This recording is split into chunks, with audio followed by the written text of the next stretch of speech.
Quelle apparition! Salut les grenadiers bleus. Bah je sais pas, moi grenadier ça m'a fait penser à explosion. En tout cas le grenadier bleu c'est le petit nom qu'on donne au hoki, un poisson qui entre dans la composition du fameux filet-o-fish de la célébrissime, bien évidemment, chaîne de restauration rapide, McDonald's. Oh, les hamburgers sont excellents, ils sont succulents. On ne présente plus cette firme et c'est près de 38 000 restaurants dans le monde, dont 1440 en France. D'ailleurs, ce nombre place notre hexagone au 6e rang mondial des pays où il y a le plus de McDo. Bon, et puis du coup, c'est vrai qu'en France, comme dans pas mal d'autres pays, trouver un McDo n'est pas une tâche très compliquée, mais dans d'autres, c'est mission impossible. Puisqu'il n'y a tout simplement aucun McDo dans tout le pays. Ouais, j'imagine que ça concerne que quelques dictatures, genre la Corée du Nord. Eh bien, détrompe-toi, puisque on compte près de 90 pays sans McDo, donc grosso modo à peu près la moitié des pays du monde, puisque l'ONU en reconnaît 195. Et il y a des pays sans McDo en Afrique, en Asie, en Océanie, mais aussi sur le continent américain, et plus surprenant, en Europe. Et du coup, comment expliquer que la surpuissante firme McDo soit totalement absente de près de la moitié des pays du globe? Est-ce pour des raisons idéologiques, politiques, économiques, ou peut-être même des raisons qu'on ne soupçonne pas? Eh bien, en tout cas, on sera fixé dans 360 secondes.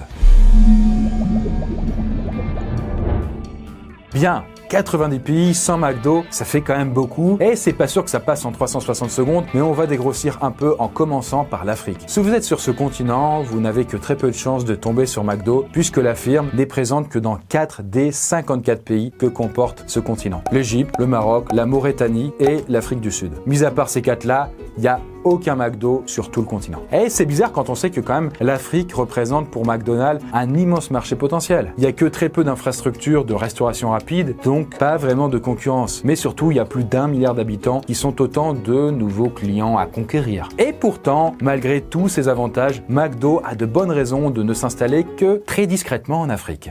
Le fonctionnement d'un restaurant McDonald's nécessite de nombreuses ressources, principalement de la viande de bœuf pour les steaks, mais aussi du poulet, des huiles de cuisson, des pommes de terre pour les frites, ainsi que de la salade, des oignons et des tomates pour la garniture des hamburgers. Or, établir une telle chaîne d'approvisionnement en Afrique est une tâche aussi coûteuse que compliquée.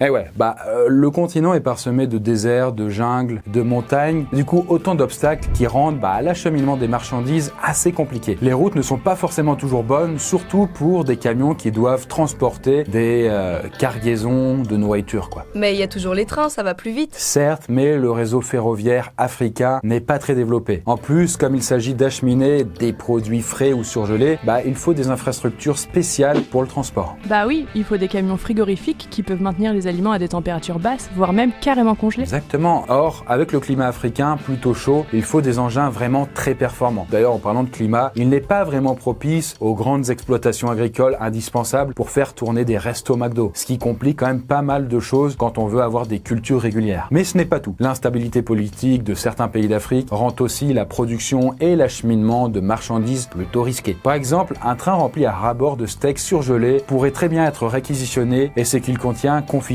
puis redistribué. Ouais, grosso modo pour McDo, s'installer en Afrique c'est pas très pratique et ça coûterait hyper cher.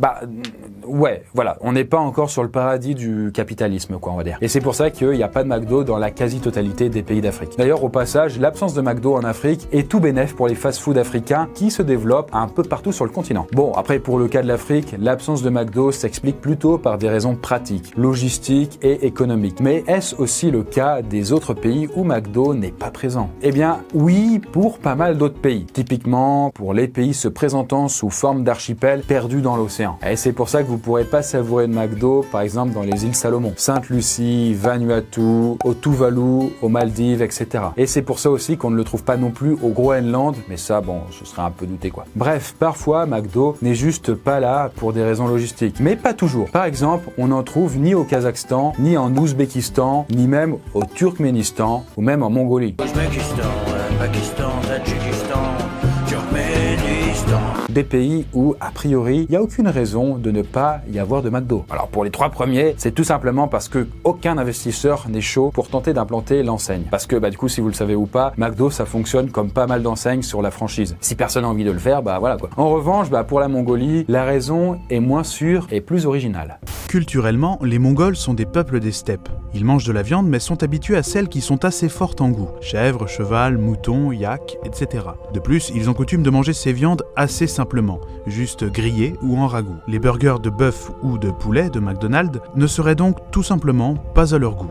Voilà une raison somme toute tout à fait louable. Mais attends, tout à l'heure t'as dit qu'il y avait des pays sans McDo en Europe. Je t'avoue que ça m'étonne un peu. Ouais, et pourtant, c'est tout à fait vrai. En Macédoine, un pays juste au nord de la Grèce, il n'y a plus aucun McDo depuis 2013. En fait, il y en avait quelques-uns dans la capitale, mais ils ont perdu leur licence et ont dû fermer. Rappelez-vous, si un McDo est une franchise et qu'il remplit plus le cahier des charges de la maison mère, eh bien, il est obligé de fermer. Et l'autre pays européen dans lequel on ne trouve plus de McDo, c'est l'Islande. Pourtant, la firme s'y est installée au début des années 90, mais elle est partie de l'île une quinzaine d'années plus tard. Faut savoir qu'en Islande, il n'y a pas grand-chose. Le climat et la nature des sols ne se prêtent pas trop à l'élevage de bœuf et les McDo islandais étaient obligés d'importer les viandes indispensables à la réalisation par exemple des burgers. Mais en 2008, la crise économique a frappé l'île de plein fouet et le prix de l'importation de la viande s'est carrément envolé. À tel point que McDo a décidé d'arrêter les frais et de fermer ses restaurants en Islande. Et pour l'anecdote, un Islandais a eu l'idée de ne pas manger les dernières frites et le dernier burger qu'il avait acheté. Parce qu'il avait entendu dire que les plats de McDo ne pourrissaient jamais et il voulait vérifier ça. Il a donc mis son menu sous une cloche de verre et depuis 10 ans, le burger et les frites sont restés sous la cloche et sont conservés dans un hôtel d'Islande. Bon, ils n'ont clairement pas bonne mine, mais en tout cas, ils ne sont pas pourris. Et il n'y a pas non plus de McDo au Monténégro, où une loi a tout simplement interdit à l'enseigne de vendre des burgers. Le but, en fait, était de protéger les restaurants locaux. Et pour finir, avec les autres pays européens sans McDo, on citera enfin le Vatican, qui n'en a pas. Ouais, ce serait bizarre qu'une multinationale vienne vendre des sandwichs dans un des lieux les plus sacrés du monde. Et puis on notera aussi, sans grande surprise, l'absence de McDo